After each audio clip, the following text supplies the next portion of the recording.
Vamos, neste momento, deixar Deus nos falar. É importante esse momento de espiritualização para nós não perdermos a vida eterna, não nos secularizarmos, não nos mundanizarmos, não nos tornarmos do demônio. É preciso a espiritualização justamente para nos conectar com Deus diariamente. É importantíssimo esse papel nosso também aqui, no meu caso, de divulgação da palavra de Deus. Foi Jesus quem mandou: ide pelo mundo e evangelizai, o que de graça recebestes, deem também de graça. Liturgia de 15 de outubro de 2021, sexta-feira, dia de Santa Teresa de Jesus, Virgem e Doutora. Vamos ao rito da celebração na Igreja Católica Apostólica Romana no mundo inteiro. A cor litúrgica é branca. No rito da celebração temos o prefácio comum ou das Virgens e o ofício da memória. Antífona da entrada. Como a corça que suplica pelas águas da torrente, assim minha alma suspira por vós, Senhor. Minha alma tem sede do Deus vivo. Salmo 41, versículo 2, oração do dia. Ó Deus, que pelo vosso Espírito fizeste surgir Santa Teresa para recordar à Igreja o caminho da perfeição, dai-nos encontrar sempre alimento em sua doutrina celeste e sentir em nós o desejo da verdadeira santidade. Por nosso Senhor Jesus Cristo, vosso Filho, na unidade do Espírito Santo. Assim seja. Primeira leitura da Epístola de São Paulo aos Romanos, capítulo 4, versículos do 1º ao 8º. Irmãos, que vantagem diremos ter obtido Abraão, nosso pai segundo a carne? Pois se Abraão se tornou justo em virtude das obras, está aí seu motivo de glória, mas não perante Deus. Com efeito, que diz a Escritura? Abraão creu em Deus. Abraão creu em Deus e isso lhe foi creditado como justiça. Ora, para quem faz um trabalho, o salário não é creditado como um presente gratuito, mas como uma dívida. Porém, para a pessoa que, em vez de fazer um trabalho, crê naquele que torna justo o ímpio, a sua fé lhe é creditada como atestado de justiça. É assim que Davi declara: feliz o homem a quem Deus credita a justiça, independentemente das obras. Felizes aqueles cujas transgressões foram remidas e cujos pecados foram perdoados. Feliz o homem do qual Deus não leva em conta o pecado. Palavra do Senhor, graças a Deus. Salmo responsorial, Salmo 32, versículos do 1º e 2º, 5º, 11, refrão 7º. Vós sois para mim proteção e refúgio, eu canto bem alto a vossa salvação. Repitamos: vós sois para mim proteção e refúgio, eu canto bem alto a vossa salvação. Feliz o homem que foi perdoado e cuja falta já foi encoberta. Feliz o homem a quem o Senhor não olha mais como sendo culpado e em cuja alma não há falsidade. Vós sois para mim proteção e refúgio, eu canto bem alto a vossa salvação. Eu confessei, afinal, o meu pecado e minha falta vos fiz conhecer. Disse: eu irei confessar meu pecado. E perdoaste, Senhor, minha falta. Vós sois para mim proteção e refúgio, eu canto bem alto a vossa salvação. Regozijai-vos, ó justos, em Deus, e no Senhor exultai de alegria, corações retos, Cantai, jubilosos, vós sois para mim proteção e refúgio. Eu canto bem alto a vossa salvação. Repitamos, vós sois para mim proteção e refúgio. Eu canto bem alto a vossa salvação.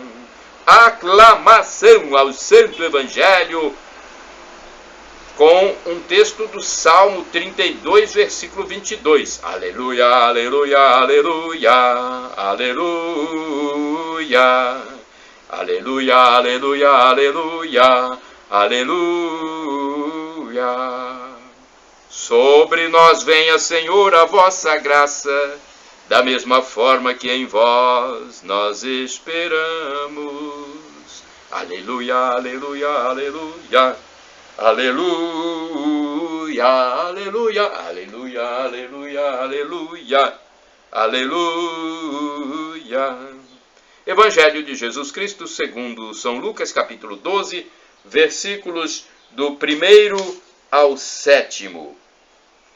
O Senhor esteja convosco, Ele está no meio de nós.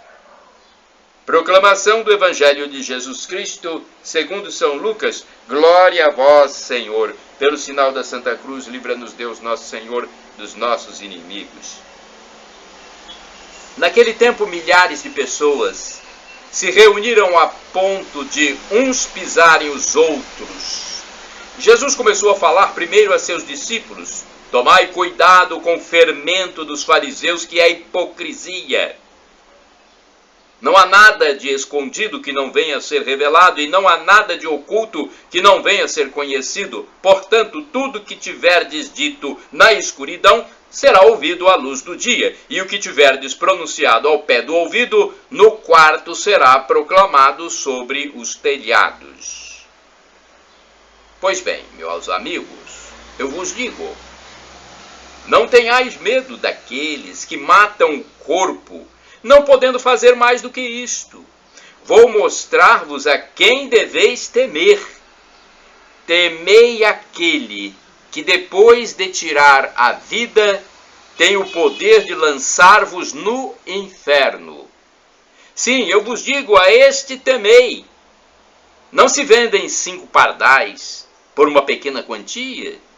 No entanto, nenhum deles é esquecido por Deus. Até mesmo os cabelos da vossa cabeça estão todos contados. Não tenhais medo. Vós valeis mais que muitos pardais. Palavra da salvação. Glória a vós, Senhor. Agora vamos à liturgia comentada. É um texto de Antônio Carlos Santini. Ele faz uma interpretação muito boa. A luz do dia. Lucas 12, versículos do 1º ao 7º. Eu sempre gosto de fazer 2 interpretações, mas eu não sei se eu vou encontrar 2 aqui para passar para vocês. Vamos ver se eu encontrar. Bem, vamos à primeira interpretação então. Lucas 12, dos versículos 1º ao 7º, do livro Dia a Dia com o Evangelho. Primeiro, vamos fazer essa interpretação e depois eu passo a do Antônio Carlos Santini. Jesus denuncia os fariseus porque fazem da observância da lei o trampolim para obter privilégios. Eles se consideram os puros, os santos. Em vez de servirem ao povo, servem-se do povo para conservar sua posição social. Este é o fermento dos fariseus. Esta é a influência maléfica que pode infiltrar-se também no seio da comunidade cristã. Os discípulos devem partilhar o que aprenderam do Mestre, mas cuidado, qualquer hipocrisia na fala e no testemunho se revelará um dia. Máscaras serão arrancadas. Os discípulos, aqui chamados de amigos, são exortados a não temer no tempo da perseguição, mas ter a coragem de confessar publicamente Jesus. O Pai cuida de todos e está presente em todas as circunstâncias. Se Deus cuida de pássaros indefesos, terá muito mais zelo pelos que seguem ao seu Filho Jesus. E agora sim, vamos à interpretação de Antônio Carlos Santini, e-mail santini@novalianca.com.br. À luz do dia, Lucas 12, versículos do 1º ao 7. Sim, entre outros atributos, pregador, mestre, terapeuta, consolador, Jesus também era profeta. Este evangelho parece o atual noticiário da TV com os notáveis contrastes empregados por Jesus. Oculto versus revelado. Escuridão versus luz do dia. Pé do ouvido versus sobre os telhados.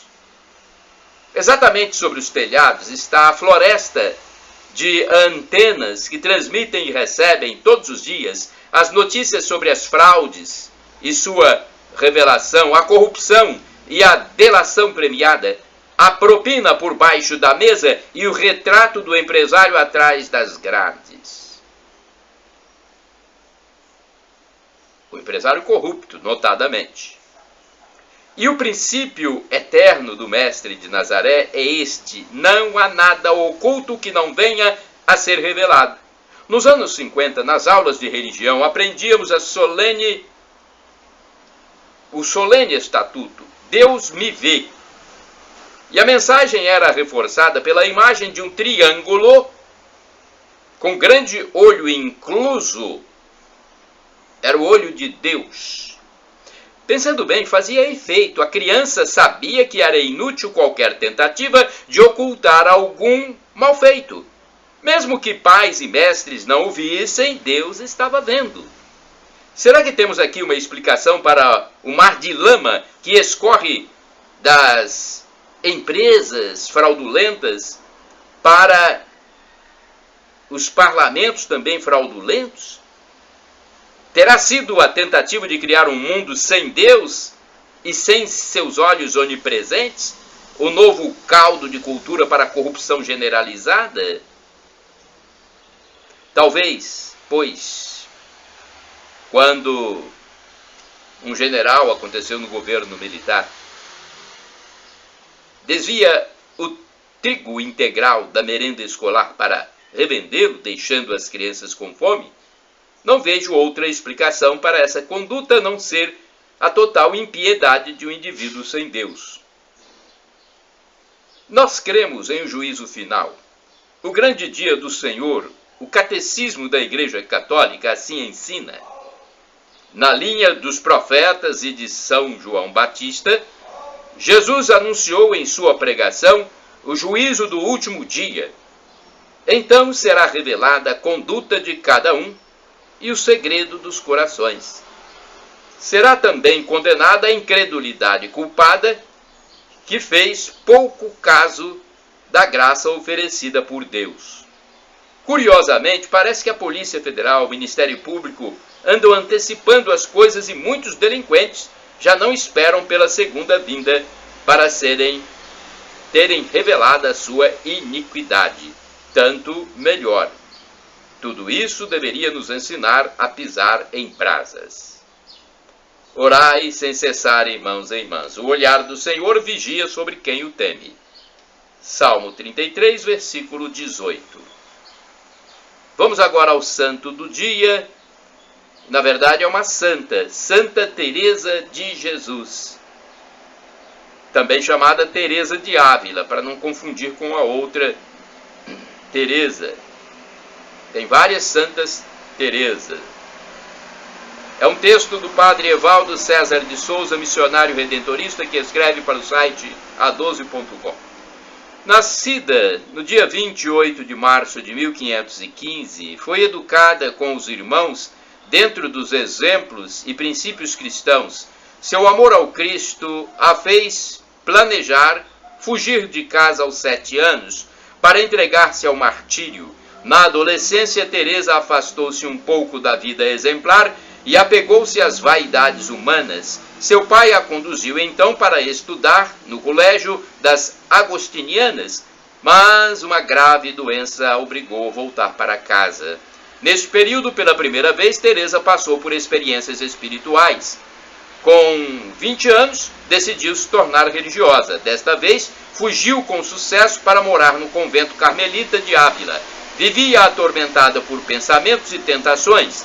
Após outro período de doença grave, Teresa concluiu que era hora de converter-se de verdade e empregou todas as forças do coração em sua definitiva vivência da religião, tomando o nome de Teresa de Jesus. Aos 39 anos, ocorreu a plena conversão.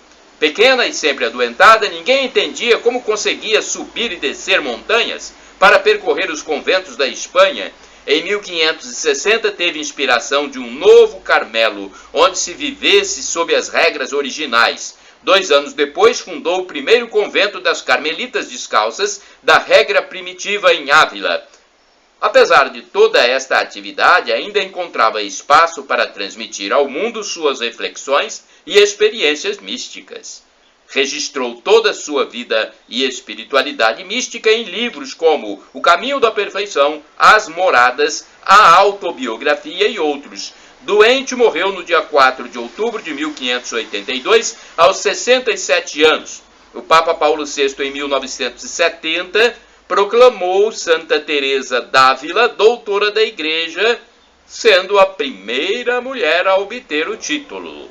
Reflexão: nada podemos saber, falar ou escutar da oração que não seja algo vivido ou experimentado. Em Teresa, mestra da oração, é estreita e forte a relação entre experiência e oração. Sua vida de oração foi determinada por grandes momentos, o encontro espontâneo com Deus, intercalando-se por um tempo de oração difícil e de relações tensas, que se encerra em um encontro acalentador e plenificante. Oração. Senhor Deus de bondade, ajudai-nos a repetir com Santa Teresa de Ávila a oração que brota da relação amorosa com Deus e viver nossa vida como verdadeiros herdeiros do reino de Deus. Por Cristo nosso Senhor. Amém. Santa Teresa de Jesus, Santa Teresa d'Ávila, rogai por nós. Shalom Adonai é uma expressão hebraica que significa a paz de Deus. É o que eu desejo para todos vocês que acessam o blog repórterpaulomaciel.blogspot.com, facebook.com/Paulo Maciel da Rádio, canal no YouTube Paulo Roberto Maciel, Instagram Paulo Roberto Maciel 6 /. El Shaddai significa Deus onipotente, Deus todo-poderoso. Ele proverá. Creia, se for para o seu bem, ele vai te atender. E do aramaico dialeto de Jesus eu clamo Maranatá, como dizemos nós católicos, com a tônica na última sílaba, ou Maranata, com a tônica na penúltima sílaba, como dizem nossos irmãos protestantes ou evangélicos. Não importa, porque somos todos irmãos e cristãos. E o significado é o mesmo. Vinde, Senhor Jesus. Um dia Jesus vai voltar e para nos julgar, amigos e amigas. Para nos julgar. A volta será unicamente para o julgamento final. O fim da história. Haverá outra vida. Para nós sermos incluídos na vida eterna, temos que nos arrepender dos nossos pecados. Ou seja, é a humildade, o arrependimento, a confissão do pecado, e Deus, então, Deus Jesus, segunda pessoa da Trindade, irá nos absolver e dar o gozo eterno, a felicidade em plenitude, onde viveremos semelhantes a anjos.